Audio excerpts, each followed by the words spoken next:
বিসমিল্লাহির রহমানির রহিম। আসসালামু আলাইকুম। কেমন আছেন আমার প্রিয় বন্ধুরা? আশা করি যে যেখানে যে অবস্থায় থাকুন না কেন অনেক অনেক ভালো আছেন, সুস্থ আছেন, নিরাপদে আছেন। আমিও আল্লাহর অশেষ রহমতে আপনাদের সকলের দয়ায় আলহামদুলিল্লাহ ভালো আছি। তো কাছে কিংবা দূরে দেশ ও দেশের বাহির থেকে যে যেখান থেকে আমার এই ভিডিওটা এই মুহূর্তে দেখতেছেন, তাদের সবার প্রতি রইল আমার মন থেকে অনেক অনেক দোয়া এবং আন্তরিক ভালোবাসা। তো বন্ধুরা, আজকে হলো শনিবার। এই তো দেখুন, শনিবারের হালকা পাতলা কিছু বাজার করে নিয়েছে আমার ছোট ছেলে। তো এখানে মোট কত টাকার সবজি দেখেন। ২টা কপি হলো ৫০ টাকা, ধনিয়া পাতা ১০ টাকা, ১ কেজি টমেটো ২৫ টাকা, আর আধা কেজি গাজর হলো ২০ টাকা। তাহলে মোট কত টাকা হলো? ১০৫ টাকা। ১০৫ টাকায় কত সবজি পাওয়া গেল দেখছেন? তো দেখে তো ভালোই লাগে। একে তো সবজিগুলো অনেক সুন্দর, তারপরে অল্প টাকায় অনেক সবজি।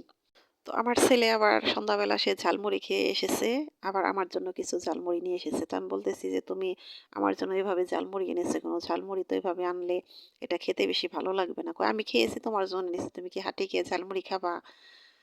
তো এই কথা বলতেছে, তো ঝালমুড়ি এনে তারপরে আমাকে নিজে হাতে ঢেলে তারপরে আমার কাছে দিল। তো আমি আবার সেলাই মেশিনে একটু কাজ করতেছি। তো এখানে দিল, আমি বসে বসে খেলাম। তো বন্ধুরা, আমার ছেলে আমাকে যে কতটা ভালোবাসে এটাতেই তার প্রমাণ পাওয়া যায়। তো আমার ছেলেটার জন্য আপনারা সবাই দোয়া করবেন।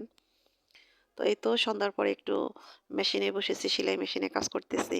তো বন্ধুরা, আমি আপনাদের ভিডিও দেখতেছি আর আমি সেলাই মেশিনে কাজ করতেছি, এদিকে আমার ছেলে পড়াশোনা করতেছে। বেশ ভালোই লাগতেছে। তো বন্ধুরা, এটা হলো তার পরের দিন সকালবেলা। তো সকালবেলা আজকে ঘর থেকে আমি ভিডিওটা শুরু করেছি। তো আমার ঘরের ভিতরে তো অনেক কাজ থাকে, যেগুলো আমি প্রতিদিন কেন আমি কখনোই মনে হয় যে আপনাদের সাথে তেমনভাবে শেয়ার করতে পারি না। কারণ ঘরের ভিতরে ক্যামেরা ধরলে কেমন যেন অন্ধকার আসে। তো ঘরের ভিতরে লাইট জ্বালিয়ে আজকে কাজ করতেছি, যে যেমনই হোক না কেন আমি এটাই আপনাদের সাথে শেয়ার করব। তো বন্ধুরা, সকালবেলা যে ঘুম থেকে উঠে ঘরের কাজ শুরু করার আগেই আমার ছেলের টেবিলটা আগে আমাকে গুছিয়ে দিতে হয়।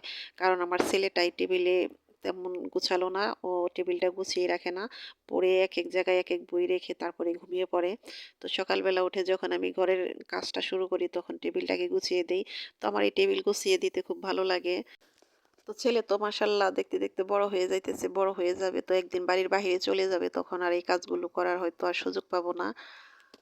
আর ছোটবেলার কথা মনে পড়লে তো আরো অনেক একটা ভালো লাগা কাজ করে। তো ছেলে মেয়ে যে যারই হোক না কেন দেখতে দেখতে মাশাল্লাহ কিন্তু সবারই বড় হয়ে যায়, সবাই একদিন দূর দূরান্তে চলে যায়।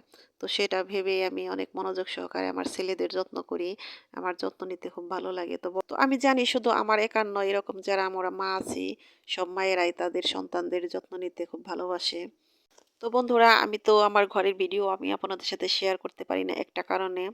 তো আমার ঘরে যখন আমি ভিডিও করি তখন কিন্তু ভিডিও অন্ধকার আসে। তো আমি অনেক ভিডিও করে করে এরকম ডিলিট করে দিয়েছি। তো আজকে ভাবতেছি যে আজকে ভিডিও যেমনই হোক না কেন আমি ঘর থেকে ভিডিওটা শুরু করব। কারণ শুধু বাহিরের ভিডিও করে একঘেয়েমি ভিডিও আমার দিতেও ভালো লাগে না। আর আপনারা হয়তো দেখতে দেখতে ভোর হয়ে যাবেন। তো সে কারণে ভাবলাম যে আজকে আমি ঘর থেকে ভিডিও যা পারি সেটাই করব। আমি সেটাই আপনাদের সাথে শেয়ার করব। তো বন্ধুরা, জানি না কোন কোন বন্ধু এখন আমার এই ভিডিওটার সাথে আছেন, আমার ভিডিওটা দেখতেছেন। তো বন্ধুরা, যদি লাইক দিতে ভুলে যান প্লিজ মনে করিয়ে দিলাম, একটা লাইক দিয়ে দেন। তো বন্ধুরা, যতটুকু ভিউজ হয় সে তুলনায় ওয়াচ টাইম একদম কম। ওয়াচ টাইমের দিকে তাকালে তো একটা মন একদম খারাপ হয়ে যায়, আমার একটু ভালো লাগে না। আর ভিউজ যে পরিমাণ হয় যেটুকুই হোক না কেন লাইকের সংখ্যা তার চেয়েও কম।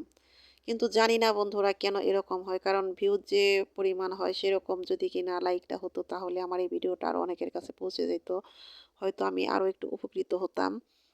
তো জানি না ওয়াচ টাইমের অবস্থা কেন এতটা খারাপ। তো আপনারা কেন ফুল ওয়াচ করেন না? খুব কষ্ট লাগে, একা একাই ভাবি যে কেন এরকম হয়।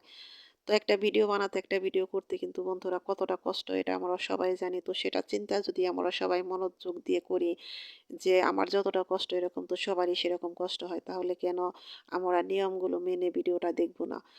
তো বন্ধুরা, একদম অনুরোধ করে বলছি আপনাদেরকে, তো ভিডিওটা অবশ্যই ফুল ওয়াচ করবেন আর ভিডিওতে ঢোকার সাথে সাথে একটা লাইক দিয়ে দিবেন। আর নতুন বন্ধুদের বলতেছি বন্ধুরা, ভিডিওতে ঢুকেই কিন্তু সে ভিডিওটা না দেখে কিন্তু কিছুই বুঝবেন না। শুধু একটা সাবস্ক্রাইব করে চলে যাবেন। তাহলে কিন্তু হবে না। কারণ ভিডিওতে যখন সাবস্ক্রাইব করবেন তখন কিন্তু আপনার দায়িত্বটা তখন বেড়ে গেল। তো তার কারণ একটা চ্যানেল যখন আপনি সাবস্ক্রাইব করে দিবেন, তখন কিন্তু সাবস্ক্রাইব ঠিক বেড়ে গেল। কিন্তু তারপরে যে প্রতিদিন ভিডিওগুলো দিবে সে ভিডিওগুলো যদি আপনি ঠিকমতো নিয়ম মেনে একটা লাইক দিয়ে ফলোয়ার্স করে দেন, তাহলেই কিন্তু আপনার দায়িত্বটা ঠিকঠাক মতো পালন করা হবে। আর যখন একটা সাবস্ক্রাইব করে চলে যাবেন, তারপরে ভিডিও দেখবেন না, ভিডিওতে আসবেন না, তা না হলে কিন্তু হবে না, আসতে হবে। সে কারণে বলতেছি প্লিজ বন্ধুরা বুঝে শুনে দেখে ভিডিওটা সম্পূর্ণ দেখবেন। যদি ভালো লাগে তাহলেই একটা সাবস্ক্রাইব করে প্রিয় বন্ধু হয়ে পাশে থাকবেন। তো বন্ধুরা কথা বলতে বলতে কিন্তু এই তো আমার ঘরের কাজগুলো প্রায় শেষ। আমার ঘর গোছানো প্রায় শেষ। এখন আমি ঘর ঝাড়ু দিয়ে বের হব। তারপরে বাহিরের কিছু কাজ করব। তো বন্ধুরা আমার কথাতে হয়তো অনেক ভুল আছে। সে ভুলগুলো প্লিজ ক্ষমা সুন্দর দৃষ্টিতে দেখবেন। আর আমি অত সুন্দর করে গুছিয়ে কথাও বলতে পারি না। আমার কাজগুলো অত গোছানো না। তো এলোমেলো কথা, এলোমেলো কাজ এগুলো আপনারা একটু ক্ষমা সুন্দর দৃষ্টিতে দেখবেন।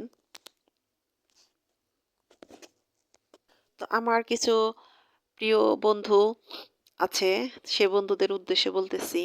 তো আমি জানি আমি যে আমার ভিডিওতে লাইক আসে, যেটুকু ওয়াচ টাইম আসে সে বন্ধুদের কারণেই আসে। কারণ আমার সে বিশ্বাসটুকু আমার মনের ভিতর অর্জন হয়ে গেছে যে আমার এই বন্ধুরাই হয়তো আমাকে সাপোর্ট ঠিকঠাক মতো করতেছে। তো বন্ধুরা এই তো ঘরের কাজ শেষ, এখন এসেছি বাহিরে। দেখুন এই যে আমাদের বড়ই গাছ, বড়ই তো আপনাদের সাথে শেয়ার করতে পারতেছি না, আপনাদেরকে দেখাতেও পারতেছি না। এত মজার বড়ই কিন্তু এবার বাদুড়ে খেয়ে ফেলতেছে। তো সকালবেলায় এত বড়ই খেয়ে ফেলে যে বড়ইগুলো পাকার আগেই বাদুড় লেগে গেছে। তো কি আর করার, যার রিজিক আছে সেই তো খাবে। তো সেগুলো প্রতিদিনই ঝাড়ু দিয়ে পরিষ্কার করতে হয়। তো বড়ই আছে কিন্তু এগুলো পোলাপানে টুকিটাকি পেরে খায়। আমরা এখনো খেতে পারতেছি না। তো গাছের বড়িগুলো বেশ মজার। আমরাও খাই, দুই একটা খাই, কিন্তু ওভাবে খাওয়া হইতেছে না। যেগুলো পাকে ওগুলো রাতের বেলায় বাদুড়ে সব শেষ দিয়ে দেয়। তো এই তো এই যে আমি উঠান ঝাড়ু দিয়ে যে পাশে প্রতিদিন কিছু পাতা রাখি, তো প্রতিদিন এটা প্রতিদিন ফেলা হয় না, কারণ এখন তো শীতকাল, শীতকালে দুয়ার ঝাড়ু দিয়ে সকালবেলা এগুলো হাতাতে বেশি ভালো লাগে না। তো এক জায়গায় হয় দেখা যায় যে ২-৪ দিন পর পর তারপরে এগুলা এই পাতাগুলো উঠিয়ে রোদে শুকা দেই। আর নিচের যে দোআঁশরা মাটি এগুলো আমি আমার কাজে লাগাই। কাজে লাগাই বলতে আমি যে গাছগুলো বুনবো সে জায়গার মধ্যে গর্ত করে রাখি, সেখানে এগুলা নিয়ে ময়লাগুলো ফেলে দেই। তো তাতে যে গাছগুলো বোনা হয় তাতে কিন্তু ফলনগুলো বেশ ভালো হয়, গাছগুলো অনেক সুন্দর হয়। তো পরিষ্কার পরিচ্ছন্নতা কার না ভালো লাগে। আমার কিন্তু শুধু ঘরের ভিতর নয়, বাড়ির চারপাশ যে আঙিনাগুলো আছে এগুলো যদি পরিষ্কার করে না রাখি তাহলে ভালো লাগে না, দেখতে ভালো লাগে না। যে তাকাই দেখি যে এদিকে একটু অপরিষ্কার হয়ে আছে, এদিকে একটু নোংরা হয়ে আছে, তাহলে আমার একটু ভালো লাগে না। তো মনে হয় যে 4 দিন পরে যে পরিষ্কার করতেছি। এই তো শীত তো যাইতেছে, শীত গেলে প্রতিদিনের ময়লা প্রতিদিনই উঠিয়ে ফেলে দেব। তো যখন সকালবেলা উঠে রান্নাঘরে যে ছাই তুলি, তখন ছাই তুললে তারপরে দুয়ার ঝাড়ু দিয়ে সেই হাজিতে করে এই ময়লাগুলো উঠিয়ে আমি ঘরের পিছনে নিয়ে ফেলে দিই এক এক সময়। আর যদি গাছ বোনার দরকার হয় তখন ওখানে নিয়ে রাখি, গাছ এক জায়গায় করে রাখি, তারপরে ওখানে গাছ বুনিয়ে দিই, গাছগুলা বেশ সুন্দর হয়। তো এই যে পাতাগুলো কিন্তু অনেক কাজে লাগে। এটা হলো কাঁঠাল পাতা।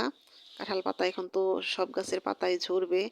তো এই পাতাগুলো কিন্তু আমার অনেক কাজে লাগে, কারণ চুলায় যে জাল ধরাই, জাল ধরাতে কিন্তু এই পাতাগুলো অনেক কাজ দেয়। এগুলো দিয়ে ধরিয়ে তারপরে চলা ঘুষি দিয়ে রান্না করতে হয়, কিন্তু পাতা তো লাগে, পাতা ছাড়া কিন্তু চুলায় লাকড়ি দিয়ে জাল জ্বালানো যায় না শুধু। তো এই যে যে মাটিগুলা দেখতেছেন এটা কিন্তু ওই যে আমি যে দোয়াল লেপেছিলাম গোবর দিয়ে, সেই উঠান পুরা উঠান ঝাড়ু দিয়েছি সেই মাটিগুলো। তো এই মাটিগুলো আমি ঘরের পিছনে ফেলে দেবো না, এগুলো আমি এখানে জমা করে রাখবো। তো যখন গাছ বুনবো তখন সেই গাছের ওখানে দিয়ে গর্ত করে তারপরে আমি গাছগুলো বুনে দেব। আর এই তো দেখুন বন্ধুরা, এটা হলো মিষ্টি লাউ গাছ। এই গাছে কিন্তু আমি প্রতিনিয়ত পানি দেই। তো এই গাছে কোনো ফল দেখতেছিলাম না, তো দেখি যে দুইটা মিষ্টি লাউয়ের জালি এসেছে। তো সে কারণে ভাবলাম যে গাছের গোড়াটা একটু শক্ত হয়ে গেছে, সে গোড়াটা খুদে এখন কিছু গোবরের ভুসি দিয়ে তারপরে প্রতিদিন পানি দেব। তো মিষ্টি লাউয়ের দুইটা জালি দেখে তো আমার খুব ভালো লাগতেছে। তো যত্ন করে বুনেছিলাম, যত্ন করেছিলাম, সে কারণে হয়তো এটার ফল পাবো।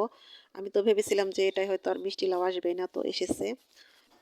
তো বন্ধুরা অনেক কথাই বললাম, কথা বলতে বলতে হয়তো ভিডিও লাস্ট পর্যায়ে চলে এসেছি।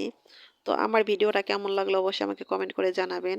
আর আমার কথা ও কাজে হয়তো অনেক ভুল আছে। প্লিজ বন্ধু সে ভুলগুলো ক্ষমা সুন্দর দৃষ্টিতে দেখবেন। আর আমার ভুলগুলো অবশ্যই আমাকে কমেন্ট করে জানাবেন। কমেন্ট যদি না করেন তাহলে কিন্তু আমি জানতে পারবো না, বুঝতে পারবো না, শিখতে পারবো না। তো বন্ধুরা আপনারও আপনার পরিবারের জন্য আমার মন থেকে অনেক অনেক দোয়া রইল। আপনারা সবাই ভালো থাকেন, সুস্থ থাকেন। আল্লাহ হাফেজ। আসসালামু আলাইকুম।